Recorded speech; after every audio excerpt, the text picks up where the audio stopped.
নমস্কার। 25 তারিখে দাঁড়িয়ে আমরা মেষ রাশির ক্ষেত্রে উন্নতি, ডেভেলপমেন্ট দেখতে পারবো। ভ্রমণের শুভ যোগ রয়েছে। সম্পর্ক নিয়ে উন্নতি আমাদের চোখে পড়বে। তুলা রাশির ক্ষেত্রে প্রাপ্তি যোগ রয়েছে। অর্থনৈতিক উন্নতি, শ্রীবৃদ্ধি কিন্তু তুলা রাশির ক্ষেত্রে ঘটবার চান্সেস রয়েছে। রোগে রিকভারি ঘটবে। দূরের যাত্রা শুভ তুলার ক্ষেত্রে।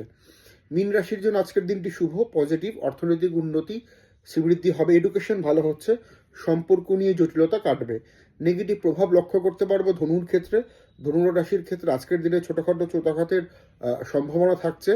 কিছু আর্থিক ভুল ডিসিশন আপনি নিয়ে ফেলতে পারেন। সন্তানের জন্য সমস্যা। মকর রাশির ক্ষেত্রে আজকের দিনটি শুভ নয়। মানসিক বাধা, অ্যাংজাইটি থাকবে। ঘুমের কিছু সমস্যা হতে পারে আজকের দিনে।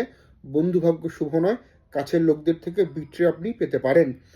কর্কট রাশির জন্য আজকের দিনে কিছু বাধা থাকছে। চোট আঘাতের সম্ভাবনা কর্কটের ক্ষেত্রেও থাকছে।